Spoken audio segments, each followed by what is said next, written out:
Good morning, YouTube.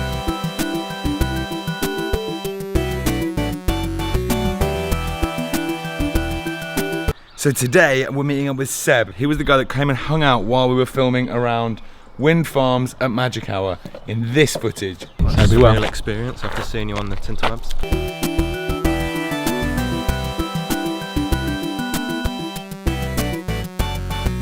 I'm meeting up with him again today because he wants me to film something for him about classical cars or something. I haven't really got a 100% gauge on it. Basically, I'm going to rock up with the drone, rock up with the FS7, get some beautiful footage. But first, my friends, what's the most important meal of the day? Certainly in the top 5 anyway. It's breakfast. Good morning. Good morning. What are you making? I'm making sliced pig carcass.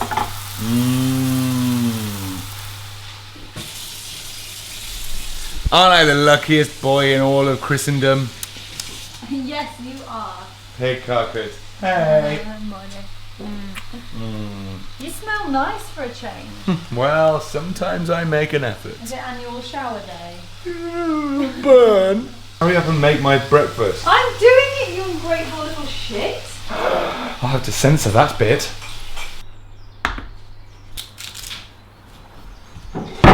You're not having any toast? I'm now. Well, I didn't say you can have any of mine. What are you doing today? Cleaning, probably. Unpacking from holiday. Oh my god, yeah. My clothes are still in a pile on the floor. Yeah, I know. Mine aren't. Mine are in a pile from coming back from Holland. Today I need to film with Seb, edit some photos from Holland, start editing the video from Holland, hang out with you and play Fallout. It's a bank holiday though. Oh yeah? That means nothing to me. Thank you for breakfast. Shut up, I'm eating. That was a good breakfast. Now today I'm working for free because I wanted to get some footage for the vlog and because I think you should say yes to things. This is particularly important. I think you should say yes to things. Personally, I've had a lot of offers in my life to do various bits of work, and sometimes the ones that I've said no to, I've just afterwards gone, why didn't you do that? That could have been, you just don't know where these things will lead to. And sometimes the most innocuous sounding job can lead to something massive. You just don't know who you're going to bump into there. You don't know who you're going to get chatting to. You don't know who you're going to find that you've got some kind of like synergy with. Obviously a bit of a twatty word. But you don't know basically what's going to happen. You don't know who you're going to end up working with and you don't know what it might lead to. And that's the key to saying yes. The only way to form connections is to form connections. Is to go and meet people and make these things happen. So today might lead to nothing other than me hanging out and looking at some classical cars and getting some cool footage. But I'm fine with that. The strange thing is, I guess paradoxically, as your skill set gets bigger, i.e. the more capable you become of working within the whatever sphere you work in my case obviously filmmaking, the less likely you are to say yes to things. And I really try and fight off that. There's an inverse correlation between skill set going up and amount you're willing to do stuff for free going down. And I totally understand that. Obviously, if you're Roger Deakins, the director of photography for all the Coen Brothers films, why would you just rock up to some weekendy thing for free when your weekends are probably quite valuable? But I do think that people like that probably still do give up their time for free occasionally if it's something that excites them, piques their interest, which is why I'm going today, as well as I want to get some decent vlog footage. Seb was a nice guy, he asked really politely, so I'm taking all my kit, well some of my kit, I'm going to get some drone and some slow-mo of cars going around a track, I think, something like that. Either way, it should be fun. My point is this, try and say yes more. The upshot of which is it's important to have a passion project sometimes. It's important to go and do things that you think will help other people, but also might end up helping you. Also, just having that attitude in general, one of compassion for other people's thoughts and work and ideas, and then going and helping them to see them through, especially when you're a bit older and a bit more experienced. But you never know, I might meet a 50-year-old filmmaker who's way better than I am on my next project, and he might come and help me. So it, you know, it all pays around. Pay it forward. That's the phrase I'm looking for. Okay, breakfast was amazing. Let's go and see some classic cars. Blammo. Bye, you idiot. She knows me so well. Let's burn rubber. Yes!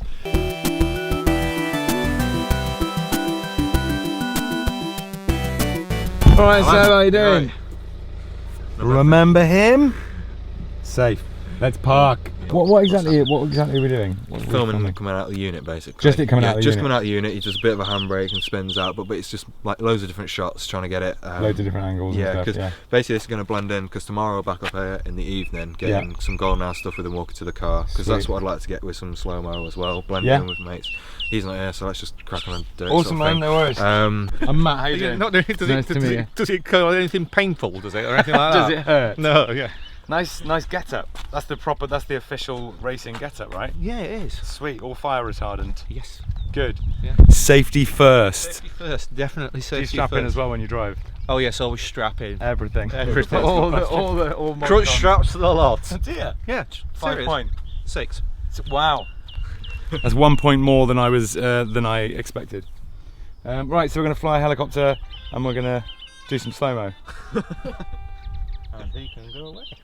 I felt like I was in Seinfeld then for a second. Like I got my own saxophone jingle.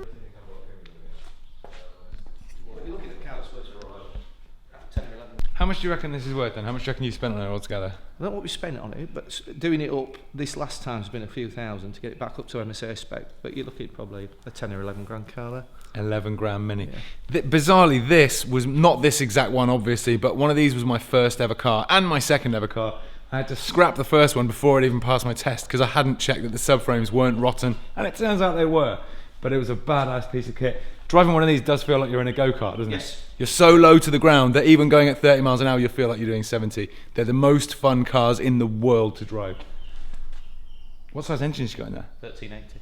1380, boom. That's like 0.4 more powerful than most Minis ever made. And about 0.6 less powerful than any other car on the road these days.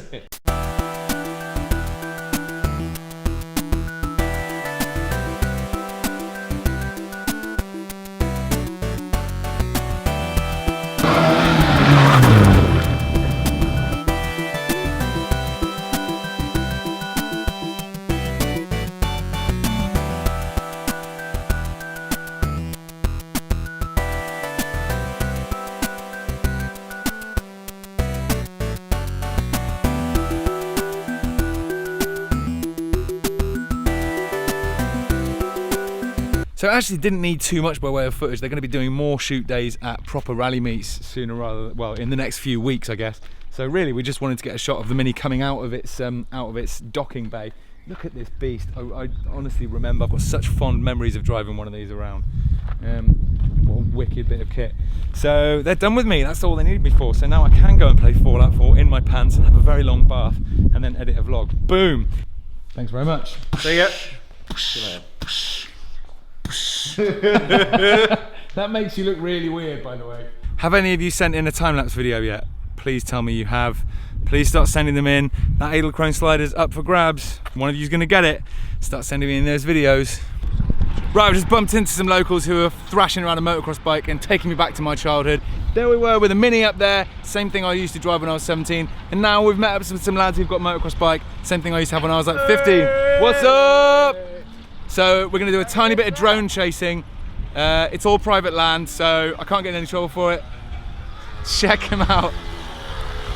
This is exactly what I used to do when I was like 14, 15. It's just hoof it around on one of these. Let's get the drone in the sky, let's chase him around a bit, and then we're going home.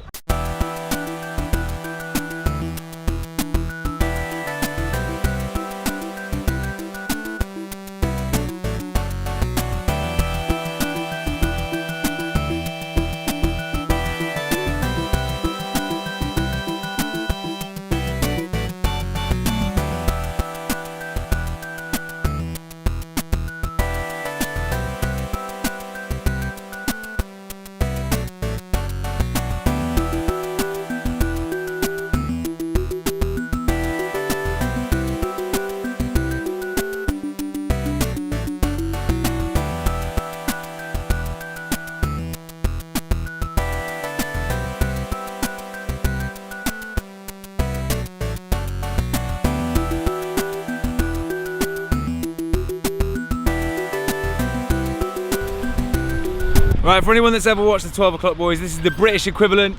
See you later, guys. Thanks for hanging out. Peace. A little bunch of badasses. Right, let's go. I've been sent a demand. I need to buy one single cauliflower. It's pretty exciting. Let's do that now.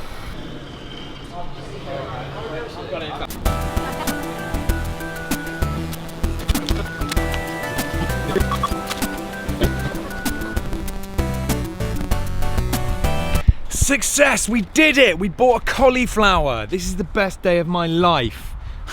Well, I'd just like to thank my mum and my sisters and my wife, of course, and my dogs, and Kate Winslet. I'd like to thank Kate Winslet for helping me get this cauliflower.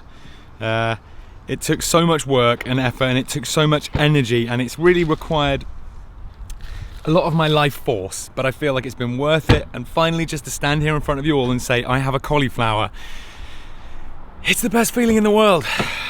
Let's go home. Let's go home.